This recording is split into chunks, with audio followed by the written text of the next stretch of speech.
What's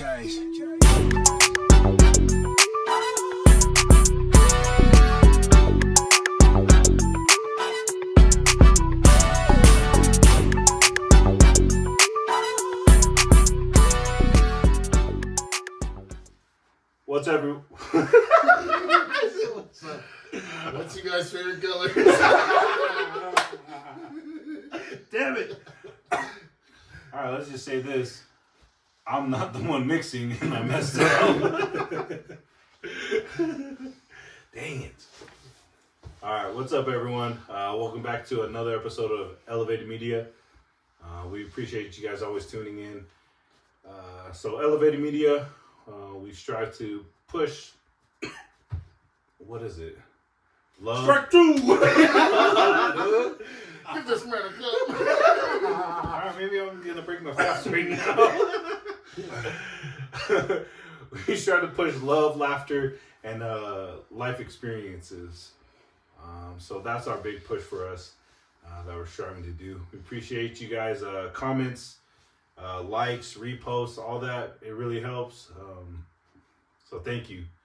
Something cool. I already shared it with the boys. Then if you follow us on Instagram, we made it to New Zealand, boys. Our first New Zealand viewer. And he commented. So that was freaking dope. He has his own page. I can't remember his name. You guys remember his name? Listen, I do this horribly. She's like, if you're gonna shout out people or like people give you like sponsorship stuff, you better know what you're talking about. Biz274. Biz274. Yeah. So I started following him on YouTube and Instagram. So he does his own little vlog and all that stuff. So his stuff is pretty dope too. So appreciate it, brother. Shout out to Biggs. But for this episode, it's another mix and mingle. But it's a little bit different this time. I can't remember all of it, so Donnie, just read the things that we're going to be talking about today. I'll go over why it's a little bit different. This is the end of season 1 of Elevated Media, and coming up on season 2, there's going to be a lot of changes that's happening within Elevated Media. Drew is moving to Cedar City to start work out there. John is moving to St. George to start work out there. So it is going to be divided. Me and Nico will be here. And these two will be down south. And so that being said, we do want to share and kind of reflect on this past season. Our favorite episodes, things we've learned, blessings that came into our lives for this. And yeah. Missing anything? Let me read. I can't remember. No, I think that's everything. Favorite things we learned, favorite episodes, blessings that have come into our lives because of this podcast. And there's been many. So this is the first thing, favorite episodes? Mm-hmm. All right. What's everyone? We already know yours. Just say it out loud. My favorite one is Nico's. Why though? I think for Nico's, it was the first time I felt like comfortable when we was all getting together just talking. I can see that. Because if you look back, like you seen Donnie's episode. Like, yeah. I thought you meant like comfortable with us. Nah. I was like, that's crazy, bro. No, because we had like 4 episodes before that. comfortable on camera. Yeah, I think that was amount of health. That was probably like the most faded I've been when we done episode. So, but that was, for me, that was one of my favorite ones. So. Nice. What do you need? Mine is probably the first John's episode. Reason being, it was just the kickoff to all this. Mm-hmm. The things that we've learned about our guests, about each other. I think that is a big blessing for me. Just getting to know people. People I've seen around my whole life, but, you know what I'm saying, family members and stuff. Didn't know anything. Or, there's a lot I didn't know. And still don't know, but yeah, that was the first episode. I think mine was, I I think I just always reflect on Uncle Butch's. Yeah. Just because I've known Uncle Butch ever since I was little. And then, like, all the stories that he shared and stuff like that, I'm like, dang. What a life you lived with, like, me not knowing what parts you lived. And I love that, where I'm like, all of them were dope. I guess another one was V's. Yeah, I was about to say, I was like, I know you love that one. Yeah. Uncles, because I've known him forever and like just known him as Uncle Butch. Just always joking around and always has a story to tell, and but I feel like he never tells his own. He always tells someone else's. But V's, honestly, I love V's because that was the most I ever talked to V in my whole life. I'm 33 years old, and that was the most I ever talked to my little sister. On a personal level, because me and her never had that kind of relationship. You know what I mean? So honestly, that episode kind of kicked it off for me and V. So me and V have been talking, texting, all that stuff. You know what I mean? Like, my conversations with her are different now. Like, I called her recently. I can't remember what day it was, but just to check in. Used to, like, when I was growing up, when I called V, I'll call her like, hey, what are you doing? You got a job? Are you going to work? Are you paying your bills? All right. Mom told me you're being an idiot. And then like, I'll hang up. It was like no context to it. I was just an a-hole the whole time. So yeah, that was one that's been a real big blessing for me personally. I think I got two. Sal's one of my favorite episodes. Yeah, that was good too. Because I felt like we've seen each other every day growing up, and there's a lot I didn't know. Like from all our episodes, like I feel like we knew most of the stuff that we talked about. From him was the most I learned about him. Like I was like, dang, I'm sorry you went through that, brother. Because the timelines of the stuff that he went through matched up when we were hanging out every day. And I was like, damn, I didn't check on you, my guy. My bad. And then Rogers was a dope episode, the most recent episode, just because of the stories and his story in general. His perseverance was dope to hear how he pushed through, and that perspective, and how important attitude is to everything. Because attitude, I need to watch it back, but attitude equals 100 somehow. Attitude reflects leadership. I think like every number in the alphabet, or every letter in the alphabet had a number assigned to it. So A was 1, B was 2, and attitude, if you add them all up together, equals 100. And that was kind of his analogy. So yeah, those are the two episodes for me.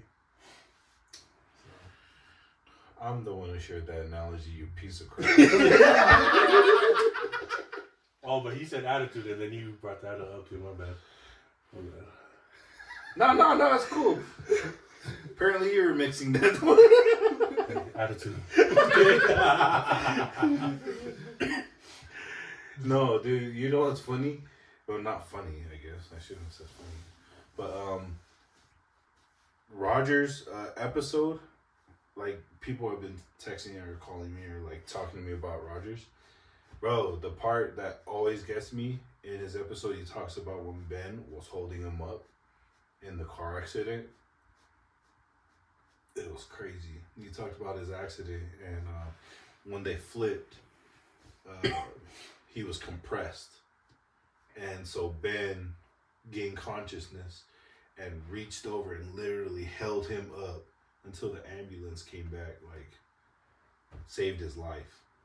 And like, that gets me every time, where I'm like, damn, like, to be a brother and to have your brother there, and who knows how long, but he just had the strength to just like, nah, like, I got you, I'm gonna hold you as long as I can. And I don't know, makes me think of us, because I'm like, I'll do anything for my brothers, so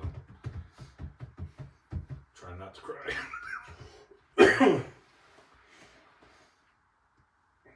I don't know why I scrolled to the very top. Is there any reflections that you guys had on this journey from episode 1 to now?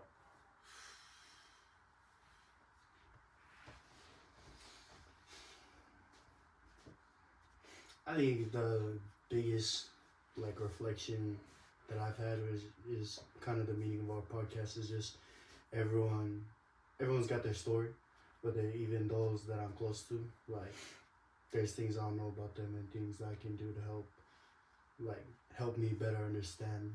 The best example I can use is like my parents. Like I've known my parents my whole life, but just getting to know them, talking to them about how they were like as kids, because like when we did Uncle Butch's episode, I had a lot of good conversations with my dad, because he's hecka close to Uncle Butch, but I never knew that.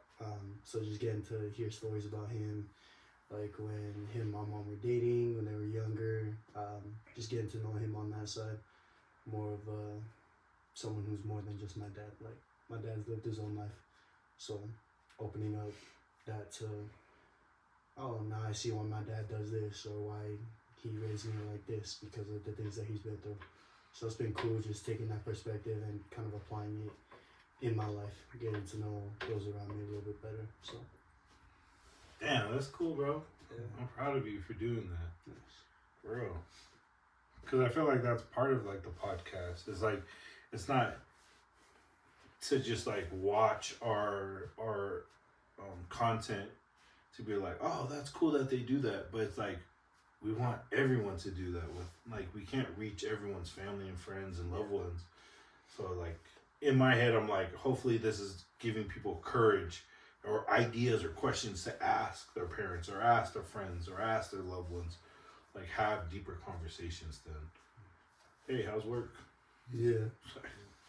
Work's work, brother. Work is work.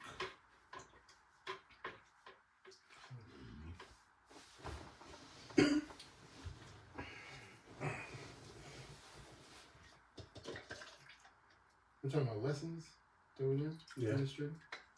Or just blessings?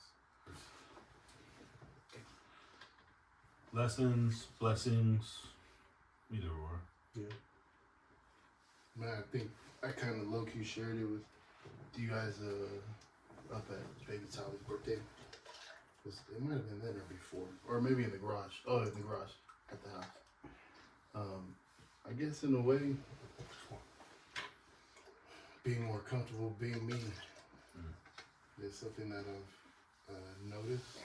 It's not like I was definitely like having trouble, but I guess being on camera, opening myself up, opening ourselves up,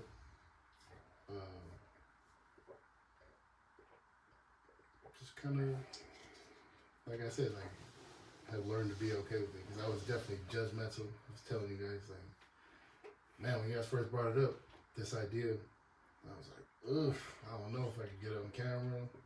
What would I even say? I'd still be rambling, but I guess I'm more okay with that. I know in order to deliver points efficiently, it's going to take some practice, but right now, I'm bringing me, and it is kind of a very good feeling to feel like that's enough. Yeah. Yeah. No, I think it's dope. Especially unique, like being here and like you're saying, like it's not really a like cup of tea kind of a thing, but you willingly putting yourself out there and stepping into a area that you're not comfortable with and becoming comfortable with it a little bit more. You know what I mean? I think that's dope, and I don't know. Everything takes courage, and I think it's dope that you took that and you're like, you know what, F it. Like, it is what it is. I'm here with my boys, so. I'm glad that you said that, because you guys are the biggest reason why I'm able to feel this, or I've come to feel this comfortable. Like, just having these conversations. I never thought of having our conversations, like, growing up, filmed like this. Mm-hmm. Even though we always knew, like, dang, we're pretty funny. Dang, that's some good stories. But, for the most part, yeah. So thank you guys, for real. I think for me is I don't know. I think I've always had this thought forever. I think a big blessing for me is honestly, this is a form of therapy. And I honestly feel like it's brought us closer together in some degree, because at some point we were only seeing each other maybe once a year, if that, and not even always. you know what I mean? And I don't know.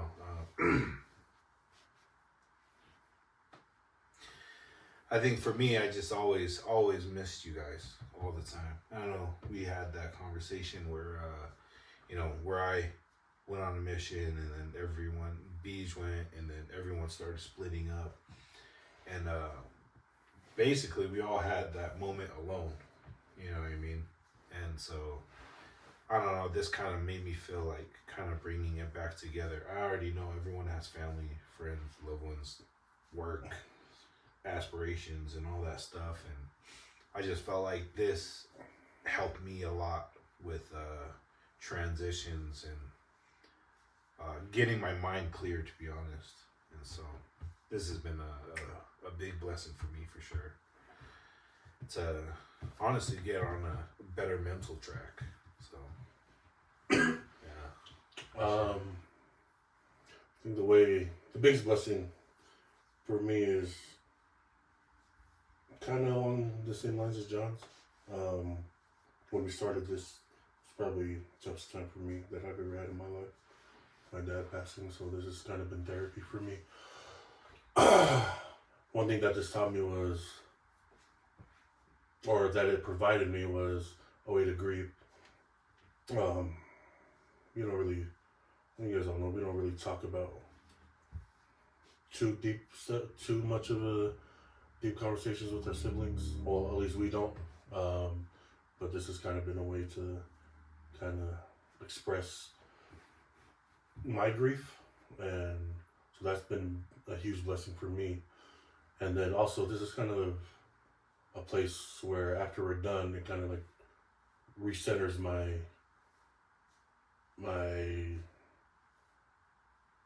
goals, I guess, because we talk about it so much. So while we're on this episode, like, we talk about it, and then we go outside, and 2 weeks later we're kind of falling off track again. Having this consistency kind of is a good reminder for where we're trying to go, what we're trying to be, not only for this podcast but for our personal lives as well. But yeah, those are the two big things that stuck out to me.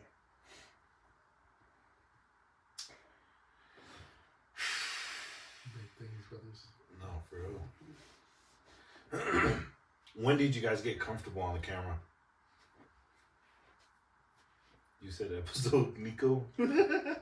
What was that, 5 or 4?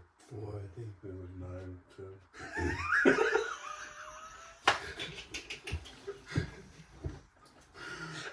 I think that's the next episode. Now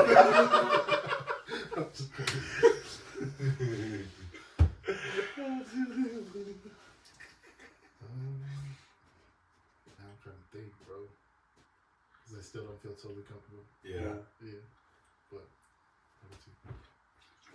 I was made for the I was camera. gonna say, I was about to say, I was pretty comfortable in my episode. we had the camera and mics before we started. Well, you have your Just podcast, happened to happen. your solo podcast. Yeah, That's true. tough. That's tougher for me. Bro, I still do it. I don't know if I can hold a conversation with myself for so long. I'm like, what the hell am I going to talk about next? Not John. I don't know what you're talking about. That's where the rambling happens. You know what's crazy? I kind of thought of this too. Yeah, you had your podcast. Yeah. I felt like I was pretty comfortable. Already. Yeah. I think just because of my work experience. Just like teaching in front of people and all that stuff. Teaching, presentations that I have to talk about programs in front of parents. And that was the scariest ones I had to do. Because you just never know what the hell they're going to say. Why'd you restrain my kid? Why'd you bring your kid here? Same reason why you brought him here. Still having the same problems. He flipped me off. Guess what he won't do again? That's crazy. But yeah, so work experiences will help me. I can definitely tell with these two for sure. Drew too, he just gets really quiet sometimes when he talks. Yeah. But you two, from the beginning, I think it's felt natural. It is like just how we talk off camera. Yeah. Mm-hmm. I think mine would probably be the last episode that we did all together. Oh, yeah? I would say that's the first one where I was like, okay, I think it's cool. Yeah. I'm not getting anxious in my head or overthinking, like, start sweating in the chair. You ever tell?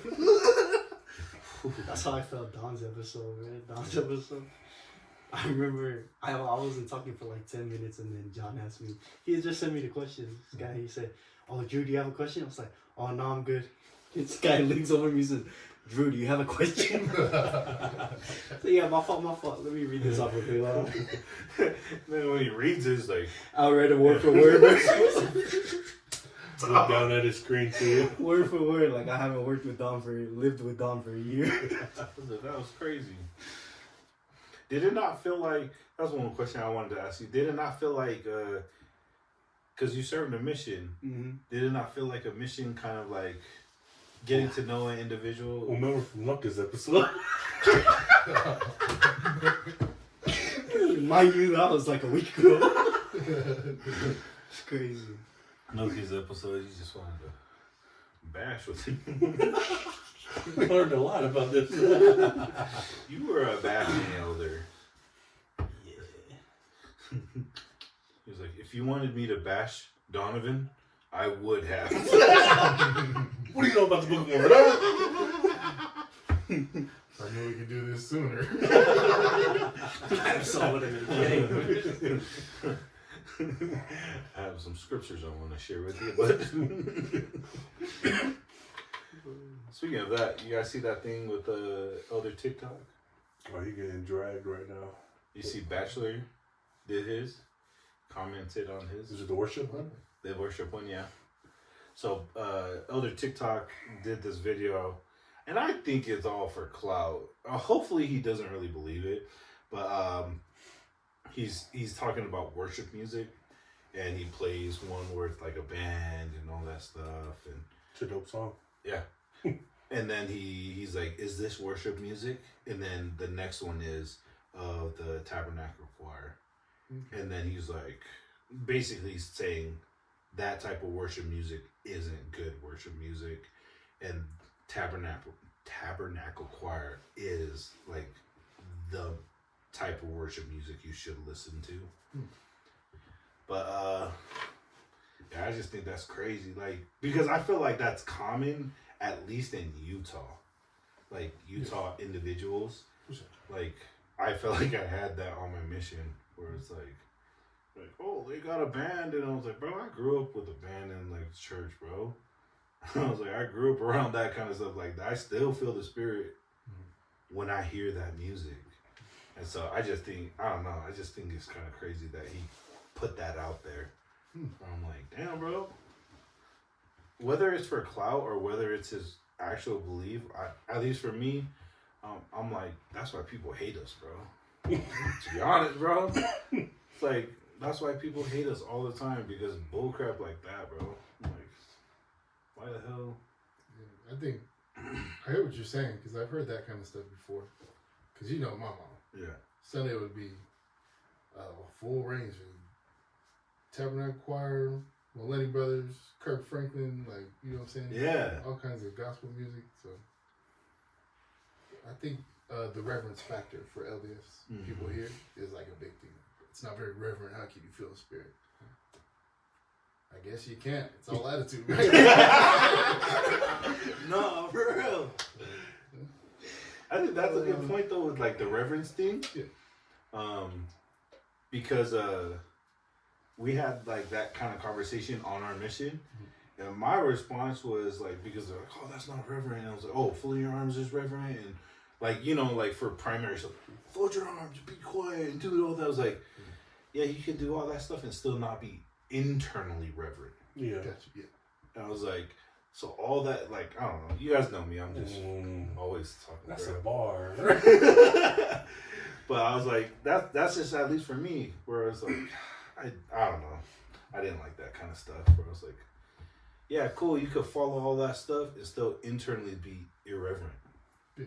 And the loud kid that's running around and all that can be internally reverent and still bringing something to the table, or you know, learning something as well. So I don't know. I just thought that was crazy that he put that out there. I was like, damn, I want to throw an egg at you or something, bro. I think it's all personal. Yeah. I feel like if that's what you feel like you need to do to worship, do you, buddy? Mm-hmm. But don't put others down if that's their way of worshiping. You know what I mean? But he's getting it. There's like some pretty high names up there commenting and like just going at him. And maybe that's what he wants. Maybe Yeah, more like you said, eyes and all that. And We'll see. shenanigans. So, Give it a few days, it's gonna come out like, I think they're both. No, don't switch up, buddy. Just kidding. he's like, everyone took it out of context. Well, I've seen comments saying that, and him like commenting saying that praise is different from worship. Praise, you can praise however you want, but when it comes to worship, it should be reverent. And I was like, I don't know. Like, I kind of hear what you're saying, but it's like, once you get to a certain level, yeah. Yeah, I still disagree. Hey man, God bless you, brother. I mean,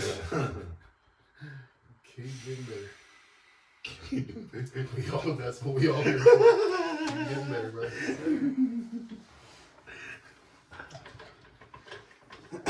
Oh, we haven't asked these guys the question, right? How many? Oh. So the question is 100 men versus one gorilla. 100 men can kill a gorilla, right? I say yes. Yeah. I say yes. Now the question is, Barehanded and everything, right? Yeah. No weapons. I think 100 would be. so now the question is, let's limit it now. How many men do you think it takes to actually fight a gorilla and kill the gorilla, or win? We're not here killing gorillas. So. We do not harm animals on this podcast. How many people? For context, John said 10. 10 regular people or like 10 trained fighters? He 10 said regular average people. Joes. Average Joe. I ain't saying no 10. Thank you. Nah, Thank you see the video of that gorilla that stood up? Give me 10 of me, I'm still losing to that big old gorilla. I think I still think 10, top of the, like, cream of the crop 10, I think they'll get it. Like 10 John Jones, 5 John Jones, and 10, 5 five Francis. Brian, like Brian Shaw. So, oh yeah, you know what I'm saying? Your job, hold him down. Your job, elbow the hell out of his face. Something. Then he blocks your hand with his. I don't know, man. John said he's gonna punch a gorilla. It's gonna hurt him. That gorilla. What the fuck? Not even Gorilla's gonna move. eating it, bro. Yeah, he's gonna keep eating it. Alright? I throw combos. Nah, I just ask find them to come help me. Help me, please. I think 50. I said 30. Yeah, I think about 30 plus. I think. Yeah. I was kind of thinking maybe 25. But let's face it, some people are getting sacrificed. So 50, the first 10, like run in there, start getting clobbered, and then the rest Jump in. maul. Jump on him. You can't choke them out. I don't think. You gotta be like if Brian Shaw, you know what I'm saying? Like those guys got a hold of. Or you choke them out. Yeah, we might have a chance, bro. And that's a maybe too. Like, Maybe. That's if you don't start grabbing and kicking everybody. Yeah, 'cause Bradshaw actually goes and like his mouth is open. Your arm's gone. No arm. Try the other arm. I don't know. Gorillas have the highest bite force out of any animal. For real? Oh, wait. Let's look up Chat GPT. Fact check that. Hold up. Better, like stronger than an alligator, Yeah. a crocodile. That's what I There's heard. no way crocodiles have the strongest bite.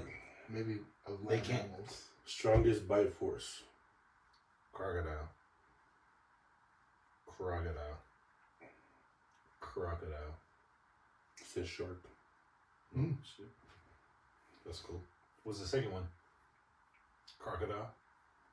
It doesn't have a. If you ain't first, you're last. At this point, no one cares. It's just shark. Oh, it just says gorillas have 13 pounds per square inch, so it's stronger than all the big cats. Oh, So that's pretty crazy. stronger than all the big cats, and he's got opposable thumbs. Mm-hmm. Did you know?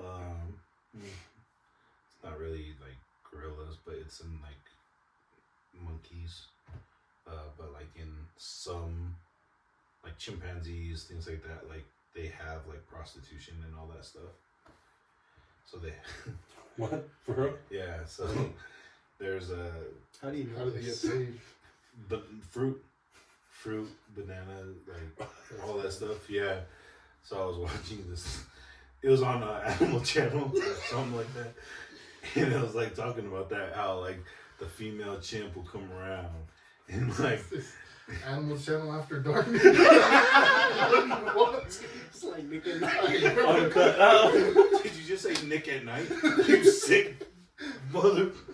I was never up that late. I had a bedtime. I had a bedtime. Nick at Night. HBO Max. Don't give yourself away, no. So do you do that? Like, hell yeah. Granny, no. No. Yeah, but it was just showing stuff like that where she would like go to each hut or the whatever it's called.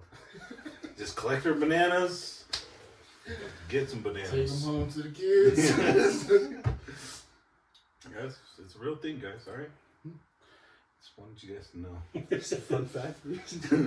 Fun fact for Fun you facts guys. with John. Sheesh. I feel weird. What's one thing you guys learned from this past season about yourselves? So, I wasn't as comfortable with myself as I thought. oof. So, That's a good one. Can't take it, man. Too late.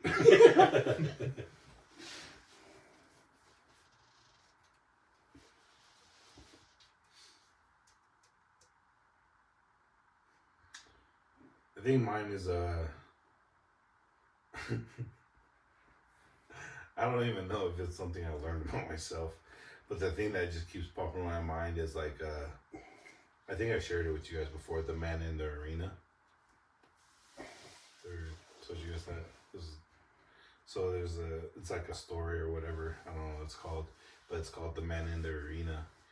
And it basically talks about, it's not about all those that try to heckle you or say outside things or whatever about what you're doing inside the arena. It's all about the man in the arena. He's the one that gets the praise. He's the one that gets the recognition, because regardless of how you feel about how he's doing in the arena, he's the only one in the arena. And I think that's something in my mind, like that's been on my mind, because we get critiques here and there and whatever, and everyone always has something to say. But in my head, I'm like, but we're the men in the arena. Like, with all your critiques and all that, I appreciate the love and whatnot, if it comes from love. But for me, I'm like, I'm still doing this. And like, I feel like that with every aspect of like my life. Like, I feel like that's what I've recognized for myself, where it's like, I've always strived to just be the man in the arena, regardless of what everyone says. I'm like, you can say whatever you want. I'm the one on the court. You can say whatever you want. I'm the one on the field. Whatever you want. I'm the one trying to do something, trying to go to school, trying to progress my career, trying to do all these things. You can say whatever you want. At the end of the day, you don't go into the arena. I'm in here. So you can say anything you want. I really don't care because I know where I'm trying to go. Yeah. And so, does it hurt my feelings sometimes? Yeah. Does it annoy me sometimes? Yeah. But then I always just tell myself, I'm the man in the arena. So I'm going to F up. We're going to have crappy mics. Whatever you want to say.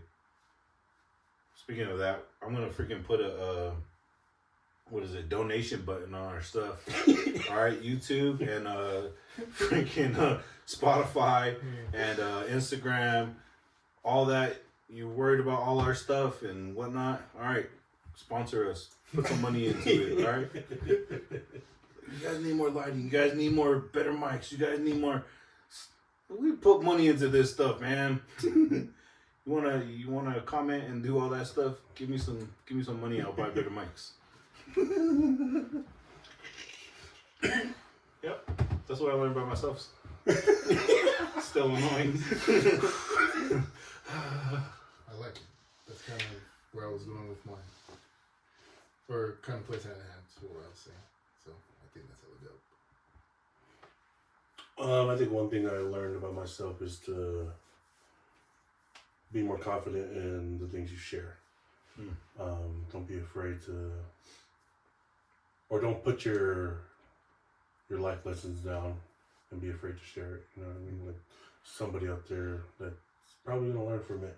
So have more confidence in what you say and say it, not just to say it. Say it with some meaning. Say it with some purpose. Say it with your chest, bro.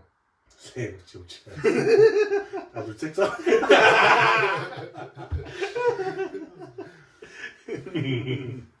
Just kidding, man.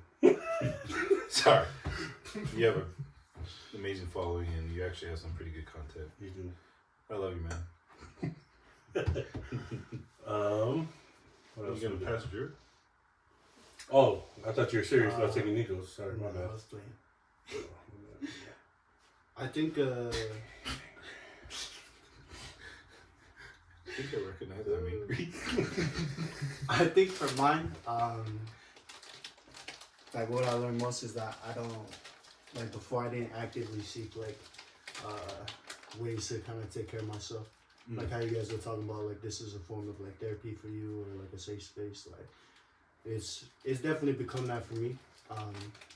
But then as we continue doing it, like it's helped me develop better habits of just like self-care, like taking time to just take a drive by myself or to enjoy like time alone with my thoughts and everything like that. So just taking better care of like my mental health and stuff like that. So That's dope. yeah. Have we ever pointed out that Drew's the youngest? I think so. You know? Yeah. It's cool that you're experiencing that. Like, you always joke around, but we're freaking the old heads here. But you're utilizing those things in real time. You know what I mean? So I just think it's dope that you're doing it, bro. You know what I mean? Mm-hmm. You're growing, you're improving, and you're taking tidbits from it and bringing more life to your life. You know what I mean? I love that. I think that's dope as hell. Thank you. It's also been super helpful, like, because I am the youngest by a little bit. But it's been nice just being with y'all, being able to, like you guys really are, like, great examples to me and cut on what I want. And it's been helping me, like, because I've always had a hard time, you know how people say, like, you should be planning your life, like, 1-year plan, 5-year plan, that type of stuff. It's helped me a lot, like, know what I want short term. Because I've never had a problem with what I want long term, but short term it's always been like, yeah, I mean I'll do what I do and I'll get there, but it's helped me put a lot of structure to what I want, like within the next 5-6 years. So it's been good. I'm grateful for that for you guys. So Something that's dope that you've been doing, you set a goal as well, and you should give yourself props, is one, you've been striving to not eat out.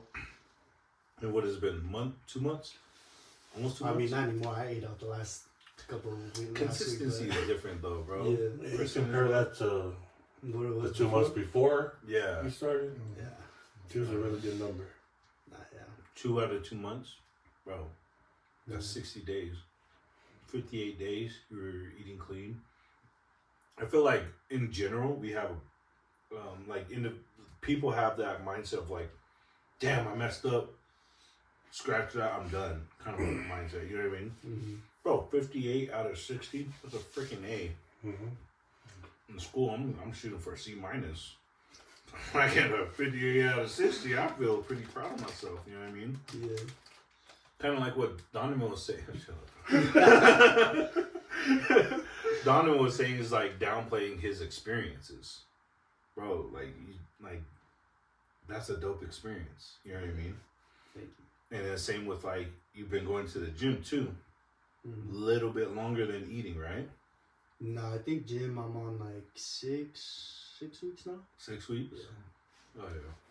So you talking about like that, like improvements and all that stuff. I just wanted to acknowledge that where it's like, bro, like you've been doing it, bro. Thank you. I'm hella proud. I'm like, damn. I need to do that while I'm eating Gushers. Damn it. Nah, so I just want to point that out and tell you I'm proud of you, bro. Thank you. Keep going. Keep doing it. I appreciate it. C's get degrees. I think one thing I learned from Charlie was he said that Polynesians have a black and white mindset. So like if you're on a diet and like you're doing so good for 2 weeks and then you mess up one day and then we just throw it away. Like, forget it. I messed up today, so I'm gonna eat tomorrow. I'm gonna eat the next day. And that's such a bad mindset because, like John said, 58 is way better, or 58 out of 60 is way better than what it used to be. Yeah. So don't put yourself down, brother. Appreciate it. What is it called?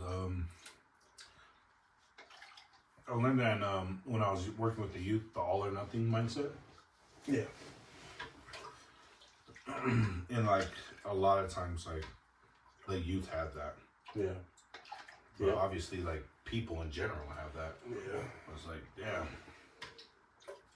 I've been doing so good, and now I effed up. What's the point? Yeah, what's the point now? Give up on life. I'm gonna eat all of it now. That's me, bro. Yeah. I eat one Oreo and then I have to eat the whole damn pack. You know what I mean?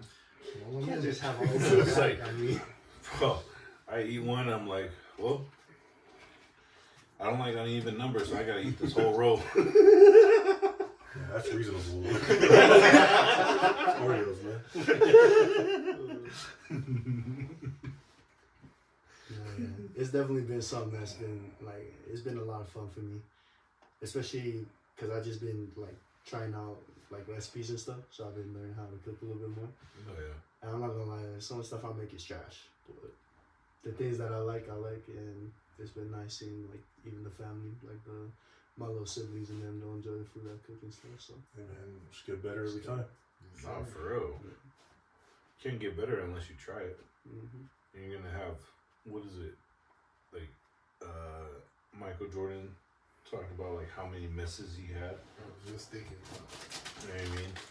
Like how many games he lost, how many, whatever it may be, like, but he still tried and he still got 6 championship rings. You know what I mean? And so you're gonna miss more than you make. You gotta just keep going. I just heard something about Steph Curry too. How every kid's just like shooting from Steph Curry range now. You know, man, these guys don't see what it took for me to get to that. Like it took thousands on thousands of shots from this range, and I just kept moving it back. I was like, dang, that's true. Takes work, takes practice. Mm-hmm. Yeah, you miss all the shots that you don't take, that's for sure. Mm-hmm. Any spiritual experiences you guys had? That you guys could think of? Man. I think I've been reluctant to like acknowledge spiritual experiences within the past few years, but I'm part of the Trek committee for our state. Yeah. Let's go. And bruh, it was just it was similar to like the process of being part of that committee and then being part of the Elevate podcast. I felt like very overwhelmed, anxious. I ain't never been a leader in a church activity or part of like a leadership group, and the thoughts I was thinking going into it was like, bro, you better bring it.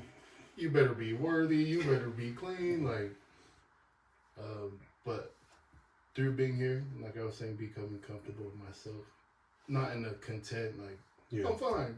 You know, I'm perfect. I'm good What enough. do I need to fix? Yeah, but I'm a C minus. it's just kind of like every time I show up, I wasn't always. Still, I'm not the most active in the group chat. Like bringing stuff. I would put in my work and do research, things like that.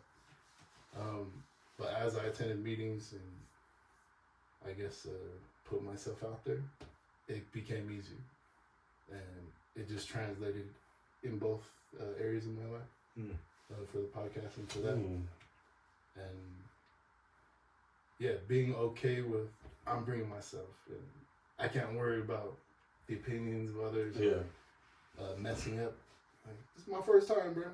Give yourself some grace, and it's applied to this too. It's kind of been full circle because I can see the changes in my life as far as how I go about my day at work, at home.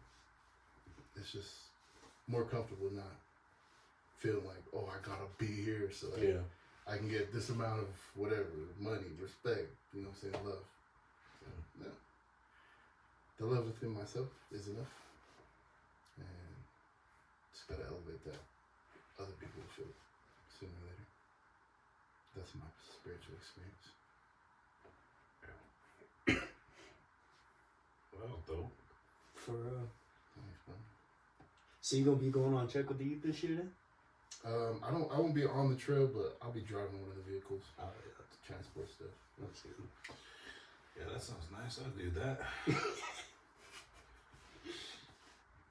Or be like on. Do they still pull wagons? Are they pulling wagons? Yeah. Oh, shit. They got the hand carts. Hand carts. Yeah, that sucked. You did it? Yeah, listen. You did? Oh, you all three did it? Mm. Damn. Yeah, senior year. You never did it? I missed the first week of 2 days to go on a trip. Yeah, I know Pierce wasn't happy. Hey, man. You didn't miss out. I was gonna say, I wouldn't take it back, bro, because I have a good time on trek. Yeah. Met a lot of different kids from across the valley. You know, we're in a diverse state. So yeah. Dang. That's one of the motivations for, because I could have just dropped out, because it was me, Rochelle, and another couple, and that other couple dropped out there, so we can't commit. And so for a little bit, it was just me and Rochelle. But I was the one called, so I'll tell her, like, I got it. If I need your help, then yeah, I'll ask. But they called me, so let me get this now. That's I think that's dope that you pulled the correlation between both. You know what I mean? That's one of the things that I like about the scriptures. There's wording in the scripture that says liken the scriptures unto yourself.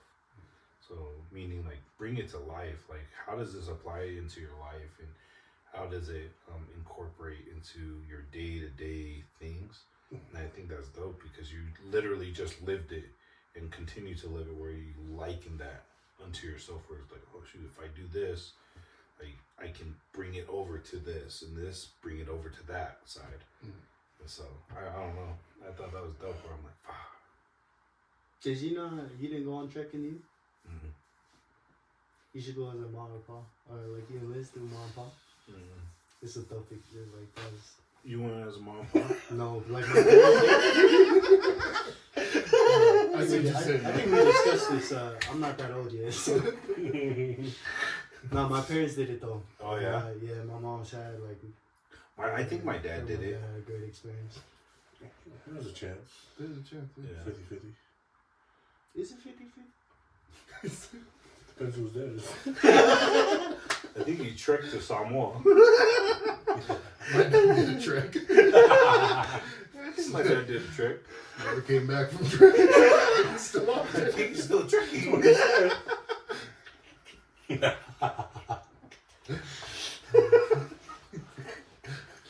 I'm a soldier in the army of the Lord. No, I probably wouldn't want to, but I think you would have I fun, think bro. you'd love it, bro. Especially you, bro, with the youth. With the kids, man. I just that's the part that I don't want. I don't want to be around the kids, man. You're a liar. Doing these guys are in Especially if they're in the youth, man. I'm gonna be pissed, bro.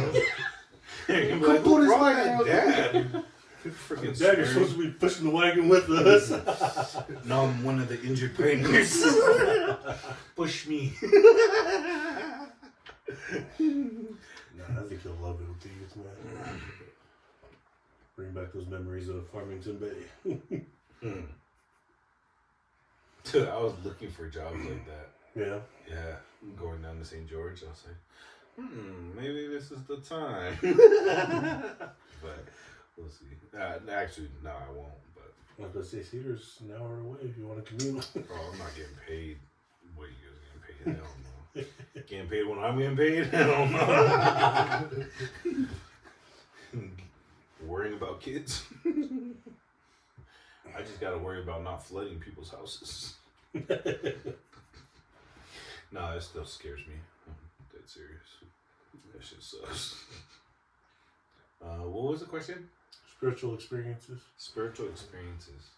I don't know if it's spiritual experiences, but it's the off-camera stuff, bro. For me, like people, like meeting people and all that. One of my boys, Zach, man. What's up, Zach? He watches us all our episodes, man, and it was cool because he pointed it out. I seen him at Standard Plumbing.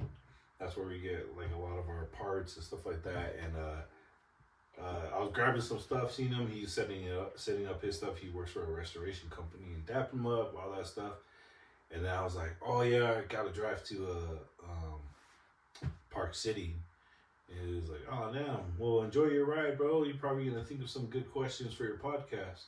Bro, I was walking out, I turned around, I was like, what? I was like, bro, you listen to podcasts? He's like, yeah, I listen to every single episode. And I was like, dang, that's crazy. So for me, like, I don't know, like conversations like that, I feel like are spiritual confirmation for me of what we're doing. I had one with, I think I told you, Donnie, right? Mm-hmm. Just recently, last week. Went, cleared this guy's drain, all that stuff, go downstairs, and you know what I mean? I always have a smart aleck response to everything. Walk downstairs, he has like fishing stuff and pencils. And so off the bat, I was already cracking jokes. And I go down there, I was like, he's like, yeah, come in my office. I was like, the pencils I get. Fishing? That's hella weird, bro. And he just starts laughing. He's like, you like pencils? I was like, man, I don't know nothing about no pencils. I was like, I like pens. But he starts talking about his pencils. It's all different types of pencils from across the world. Different styles, different like circle pencils, square pencils, triangle pencils, like made from different wood, all that stuff. And I was like, oh dang, that's cool. And then I like fishing. So like that's the one that I really like to talk about. But in that conversation, he was like, oh yeah, I got a YouTube channel.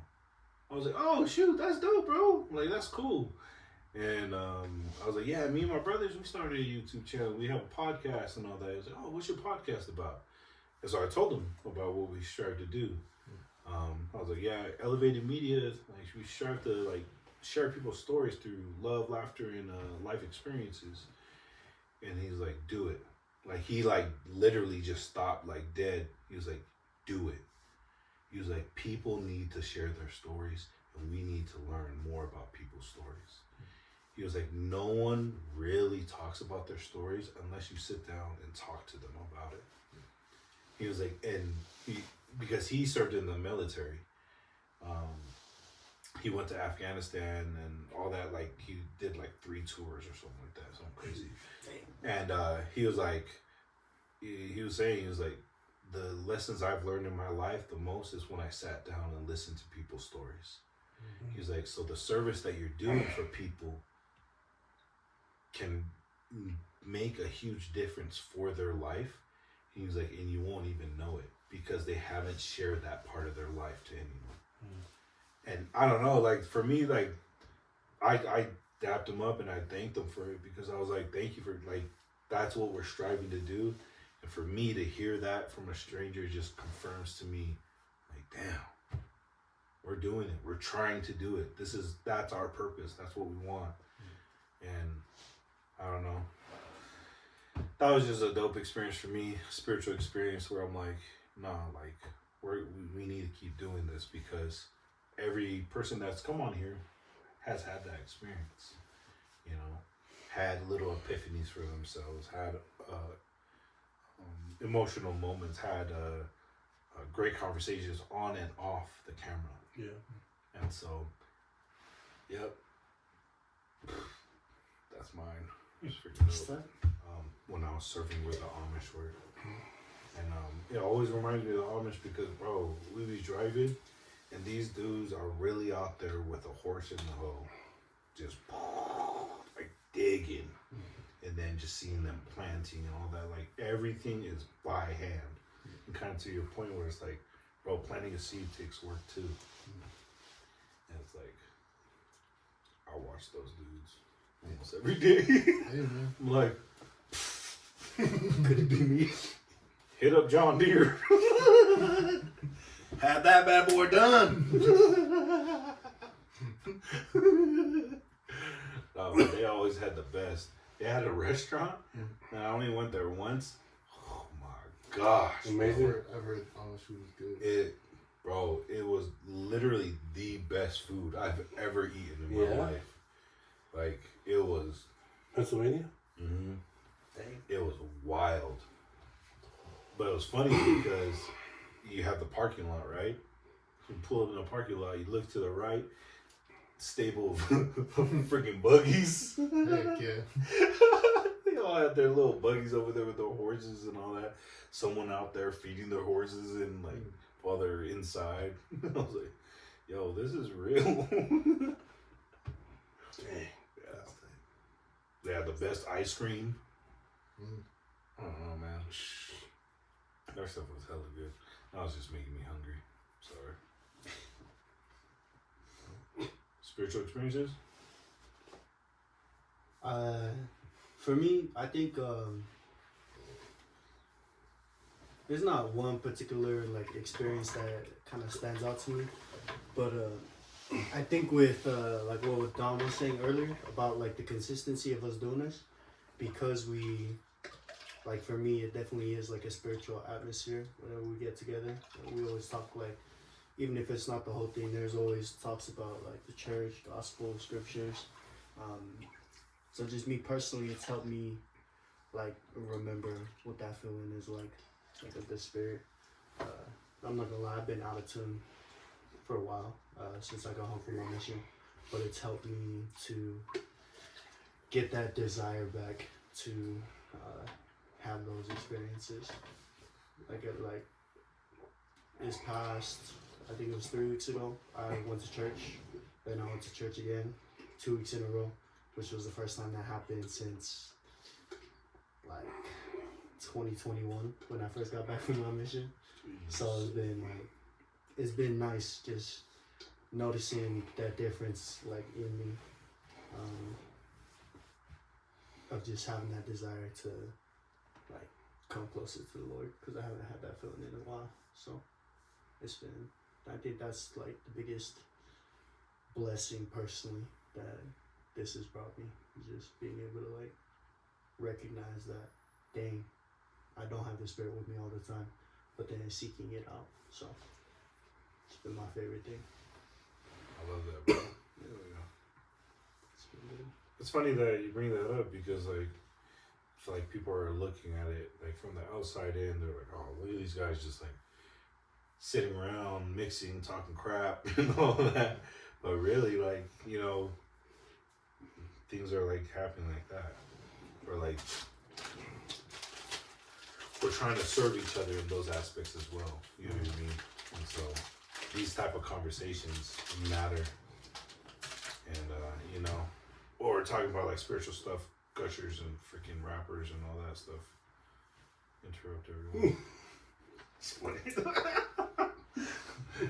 But nah, I think that's dope to point that out, because it's like, yeah, bro, like we're not out here just trying to bull crap and whatnot, but really just trying to do some things.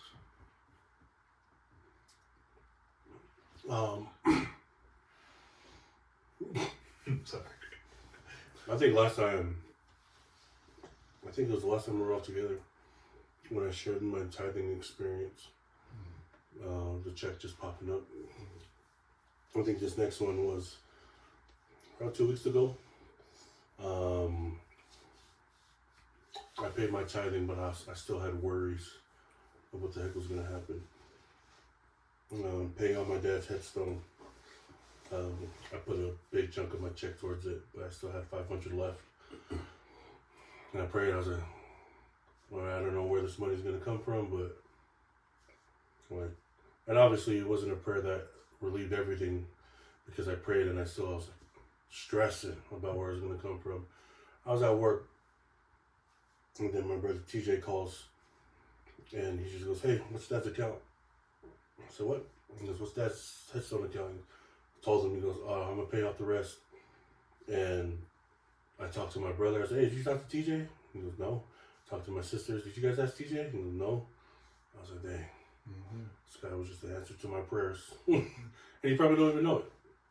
And he don't know it. But for me, that kind of confirmed that prayer is a huge resource for us. And also, you also have to do the work.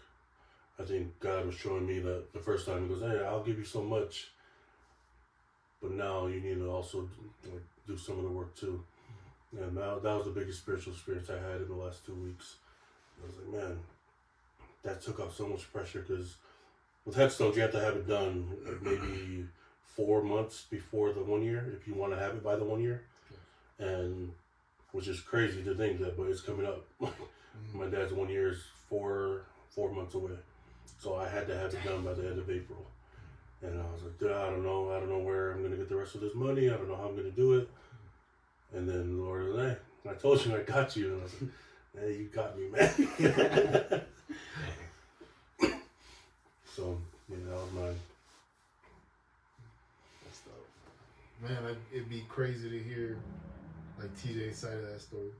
Not, you know what I'm saying? Just like, what prompted you? I understand like the closeness in his relationship to your pops and to y'all. But yeah, man, I think that is such a fire like thing to think about. Yeah. Not just in this situation, but in any. Like, dang, what prompted? How did the Lord prompt? You know what I'm saying? Or how was this person inclined to feel this way to do this? I was surprised, because if there's anyone, it would have been Puka that told him that we needed to finish it up. But Puka's like, I just woke up, fool. It's like, oh, shit, my bad. Sorry. Yeah, man. Yeah, I haven't talked to him since, like, but I want to ask him in person, or at least let him know, like, how much stress that relieved off of me personally. But I'll let you guys know once I talk to him. That'd be dope. Yeah. It seems, I mean, it's similar the situations with the prayer and tithing for you. Man, I just think it's cool, the commitment, like the perseverance through those trying times. Because I struggle with tithing. I'm not by any means perfect, of course, but that is one thing I'm like, I'm going to pay all my bills before I start giving money, you know what I'm saying?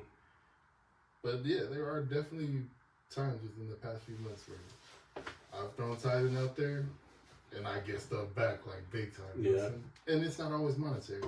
It could just be time. Yeah. You know what I'm saying? It could be just a peace of mind. That's at the very most. That's one that I've always I felt like I've had when I pay tithing. Yeah. Just a peace of mind. It's just like, yeah, not like counting on things to happen. It's just like, hey man, like I've held up my part, not expecting him to do anything. It's just kind of like, if he does, then it's in my book or it's in my cards. If not, back to attitude.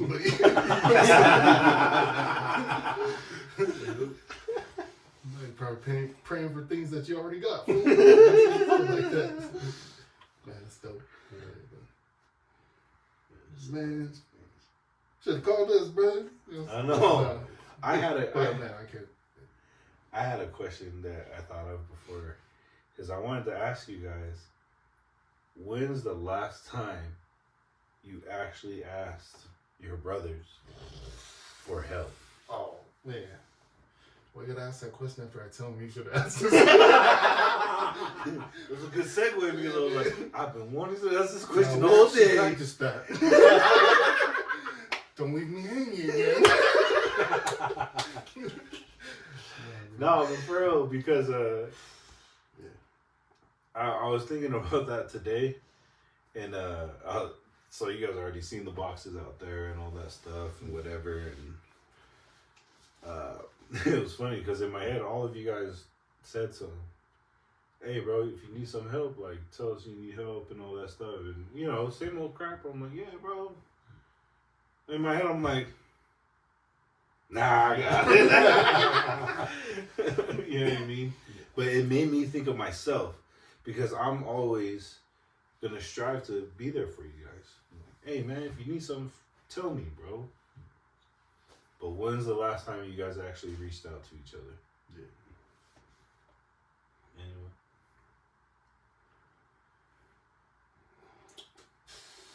I think it's hard because we always like think like, dang, I already know they're going through some stuff too.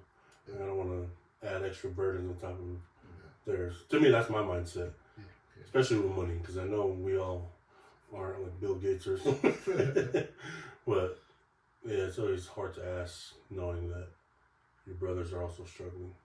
You know what I mean? I don't know if that's my same mindset. I don't think I've ever asked.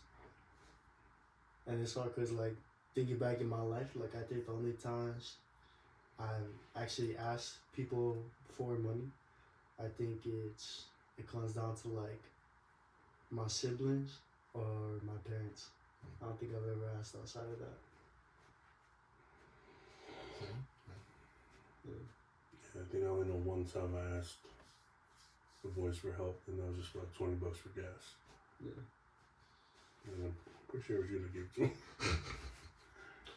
Probably, I never had a job. I was the broke friend.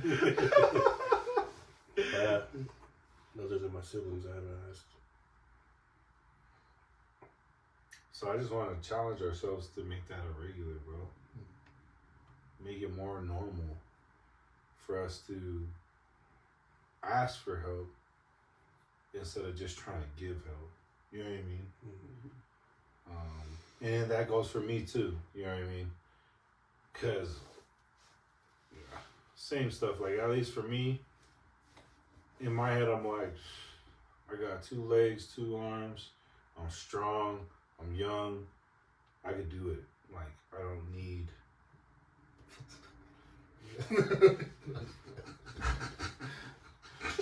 How old are you?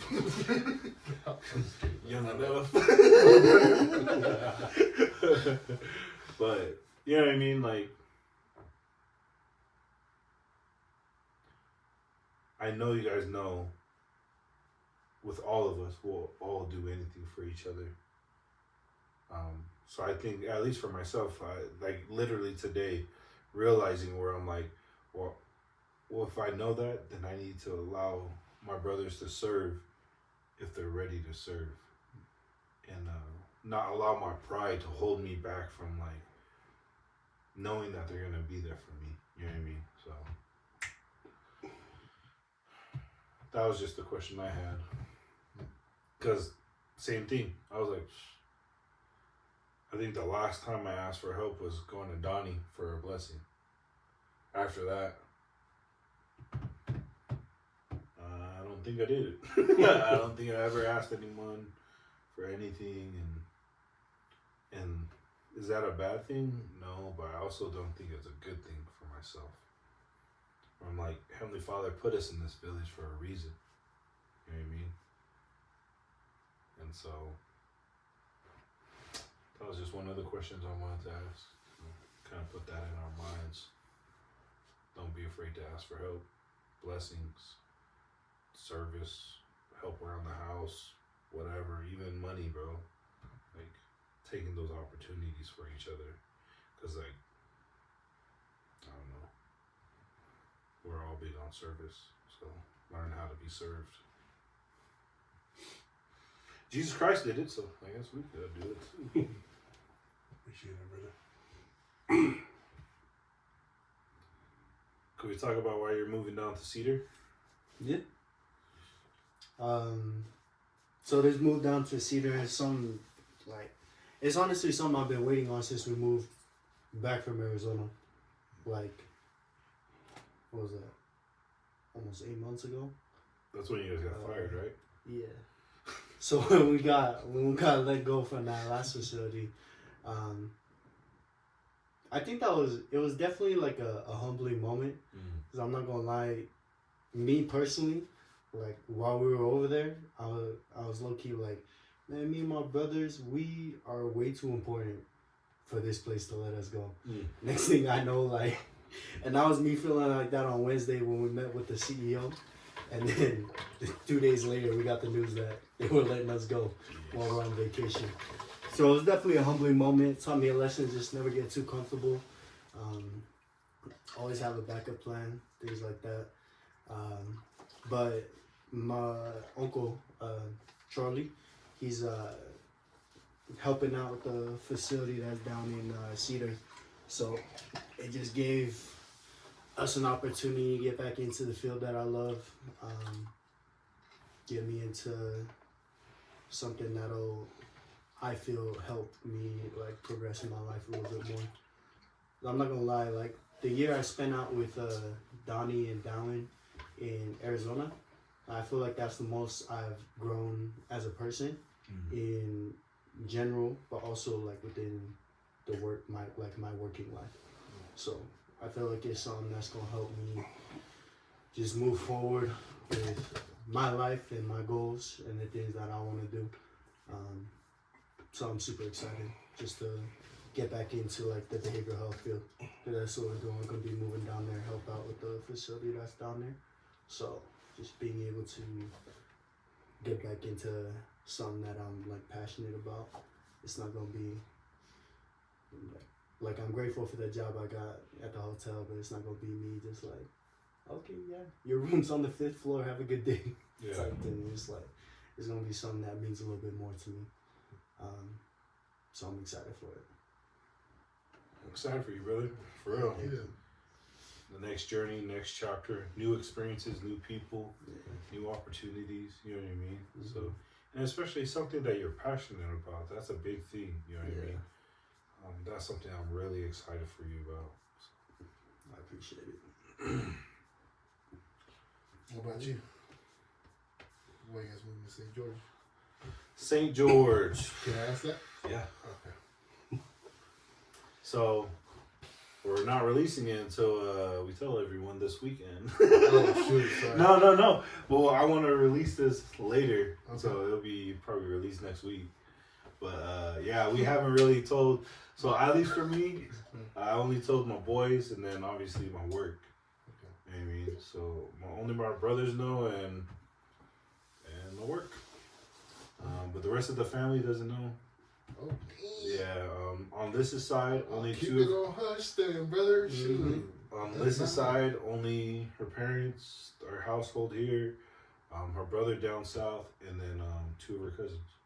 We haven't told everyone yet. Okay. So this weekend, so the reason why we're going down, honestly, it was a big prompting thing.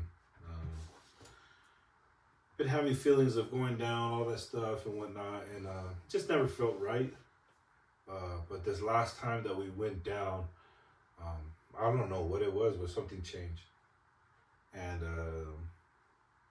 literally driving home, me and Liz were like, are we supposed to go down? Are we supposed to be moving? And I was like, I don't know. I was like, so let's pray about it. And so I literally just started praying about it, bro. It just kept getting a strong feeling. And honestly, I think a big thing for us is the spiritual side of it. coming closer as a husband and wife, but coming closer as a family. There's something there that we need to grow spiritually together. It was cool because, like, for myself, I started praying about it a lot. And, you know, sometimes I get confused with answers, and I'm like, is that an answer, or is that just me wanting to go, or what is it? So I talked to Jordan, our cousin, and he's our manager, and I talked to him about it. And it was funny because I was shopping for something, and I just had a real strong prompting to ask him, because I have a really good relationship with Jordan with spiritual things. And so I asked Jordan, and I was like, hey man, can you pray for us right now? Like, say a prayer for us real quick. And so on the phone, he started praying, and literally while he was praying, I just had the strongest feeling, like, already. Like, no, I already told you, so you need to go. And so I literally texted Liz that day, and I was like, yeah, I think we need to go. And she's like, it's crazy because I feel like we need to go too.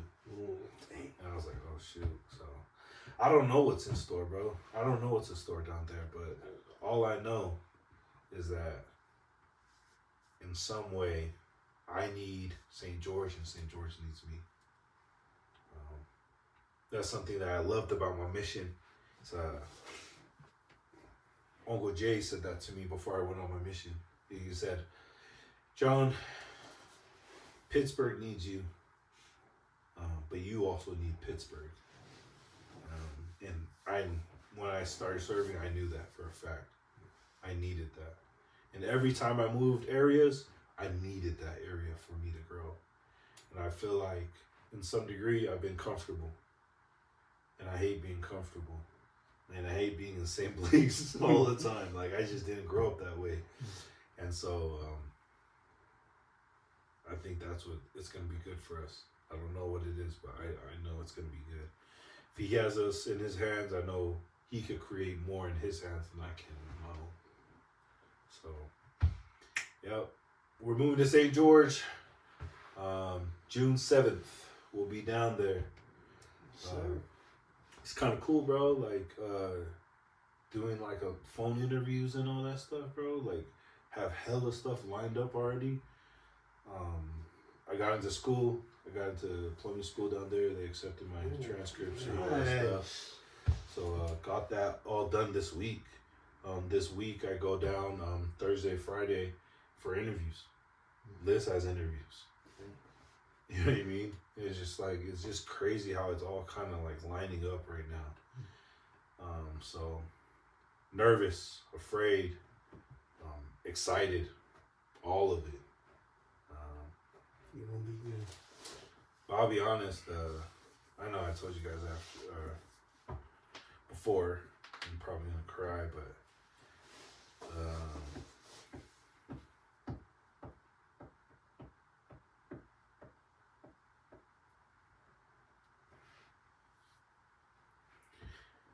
I'll be honest, I'm gonna miss you guys. Having these weekly, bi-weekly moments, you know? Like I said, this has been a really big help for me personally, mentally. And you guys already know this. I freaking missed you guys so much on my mission, bro. Like, I talked about you guys all the time. Always talked about my brothers. And I told Liz this recently, like, I think that's the thing that makes me anxious is, I don't know the next time that I'm going to see you guys. I just remember growing up, every time I moved, the time between seeing my brothers increased. And I hated it.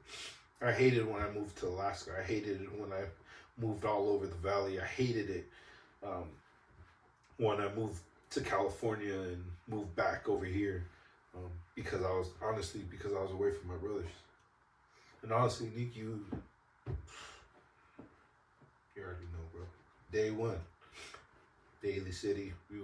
Me and you have been all together forever. And I'll be honest, that's right now, that's the hardest part for me, is leaving you guys.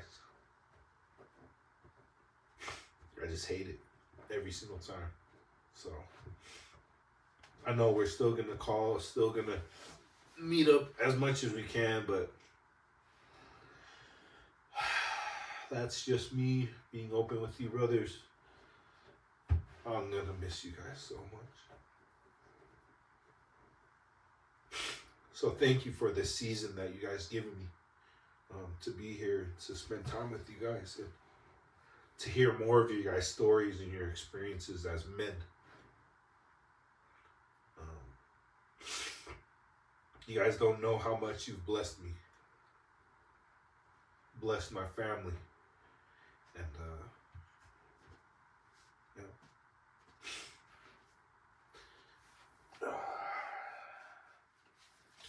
I know it's not going to be the end, but I just know there is going to be time apart for a while, and it's just tough for me.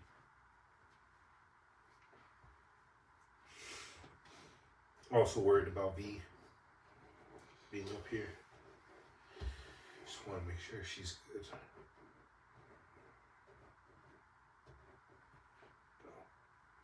That's all. Not trying to make it all hella dramatic, but just want to be real with you guys. So, It's good. I'm gonna make a lot of trips down to St. George.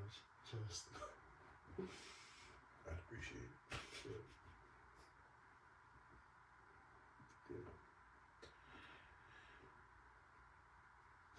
Good. Any other closing thoughts, or you guys just want to stare at me cry? Keep staring. Like, I don't mind this. And it is a little similar, and I don't want to take too much time on this, just for my part. But man, bro, I think you got it, man. That's one thing that I've always had in our whole crew. And even now, with Elevated Media, Drew, I got full confidence in anything y'all want to push yourselves, your minds and hearts to, bro. And if that's where you need to be, if that's the place that needs you, man, go get it, bro. I'm sure it's gonna get hard. I feel like you said, we all have the moments, especially when they're fresh out of high school and everybody starts splitting up doing their thing. Yeah, I had my time over here. But one thing that kept me going was like, I want them to see me even better the next time that we see each other. Because I know they're gonna be better. Like, I know they're gonna be leveling up. It's not a competition thing, it's just like, nah, we always been rocking tough. Like, I can't be the weakest link, bro. We all trying to like, nah, it ain't gonna be me. But, man, love each and every one of you guys, man. John, you've always been the opposite of me. I've looked up to a lot of that. Donovan, for sure, bro, like, I feel for you and me, it's almost like polar opposites, bro. Oldest boy, youngest boy. The way I handled stuff growing up was definitely aggressive, harsh. The way you've handled things since I first met you is like all the things I thought, yeah, I'm supposed to do that. Fuck that, nigga. I gotta deal with all these kids. But, man, I've always looked up to you for that, Donna. And then seeing you in the behavioral health, working with the kids.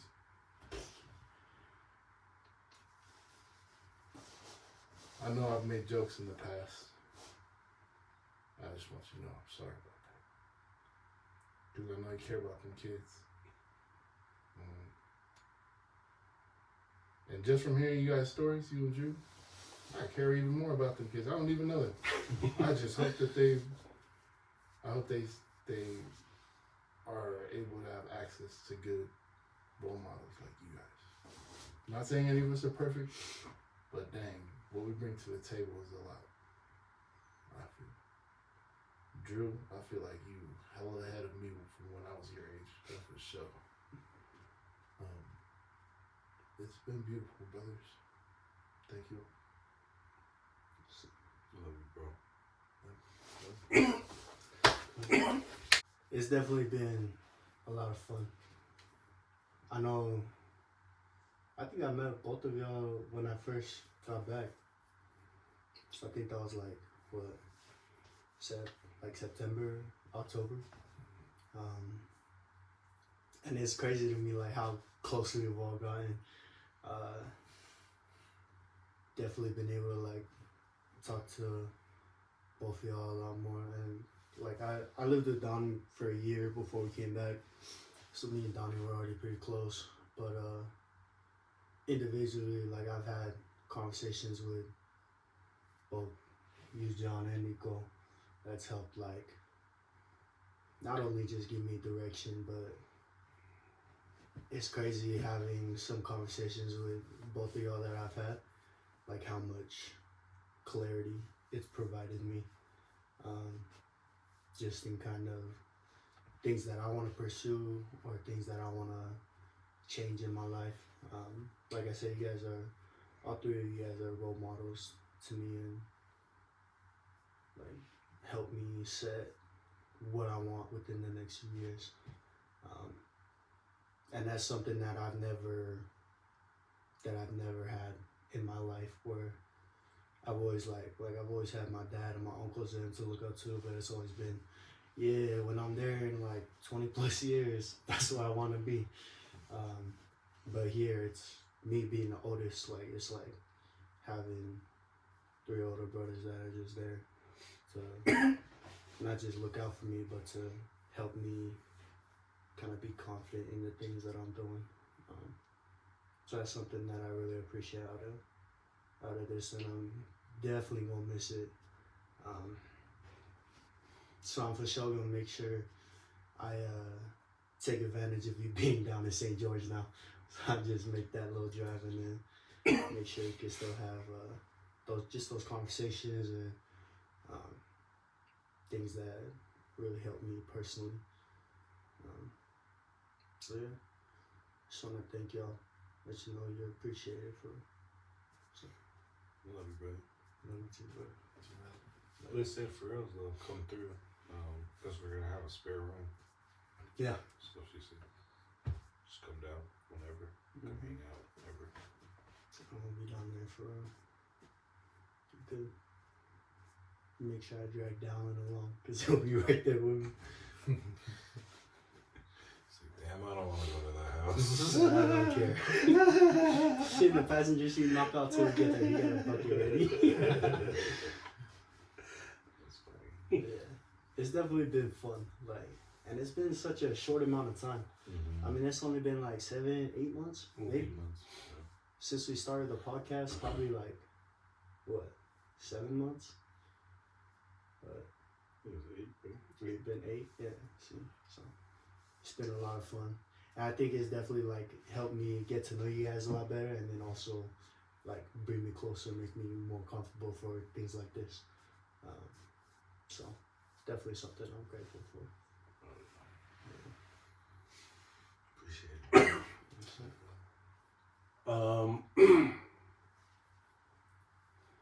Like I said, this has helped me a lot with grief.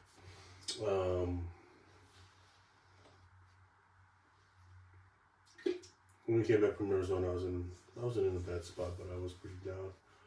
And then my dad passed. And it's just, the crazy thing about death is like it brings together family. And I know I needed that at that time. And that was the biggest blessing that I've seen, was us all getting together. In that 3-week period, the support you guys offered was amazing. I don't think I could have got through it. So I'm definitely gonna miss the weekly get-togethers. Drew, I know as much as I clown on you, man, I don't know. I know I don't say it enough, but I couldn't have survived Arizona without you. Arizona was crazy, brother. And without you and Dallin, man, I already know I would have given up a lot earlier. So appreciate you, brother. You've always been Even Dallon's been my right hands. Down there, anytime I needed something, I always knew I could count on you guys. Nick, it's crazy you always say you looked up to me with my calmness. But I don't know. I don't think you give yourself enough credit with how you handle things. If that makes sense. You handled it with a lot of your things with aggression. I feel like you handled it with maturity as well. And that's something I looked up. And I feel like the way I handled things was just take a step back. It's okay, whatever. But I feel like with you, you handled it with assertiveness, but also in a calm way as well. So it wasn't just looked at as like you're just giving it. You know what I mean? Yeah. For me, it was like, whatever, dude. Even if that affected me in a negative way, I always like, I'll just deal with it. Then John, the spirit you carry, man, I don't think you understand how it affects people. This, like, I don't know, we've said it before, but this is all because of you. And I don't think people know that. You know what I mean? Like, because you always been one to push yourself and not be afraid of, not be lazy for one point. I think that's what a lot of the rest of the boys have, and me included, is we don't want to do things just because we're lazy or we're afraid of what it's going to be. We're afraid of sharing our stories. We're afraid of being ourselves on camera. But you've always been one to never shy away from that fear or that laziness. So this is all because of you, man. And I hope me and Nico can still do our side, our parts while we're here. And that's been a blessing. And I love all you guys. I love our viewers. But I appreciate you guys so much. Love you, brother.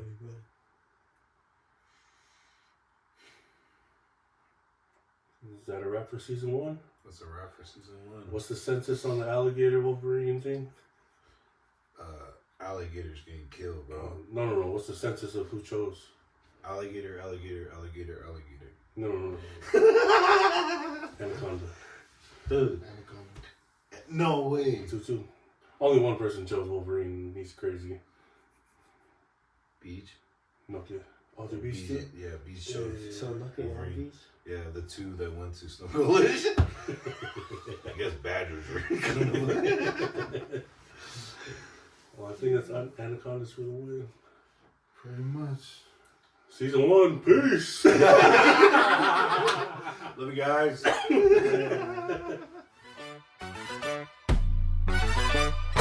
Change.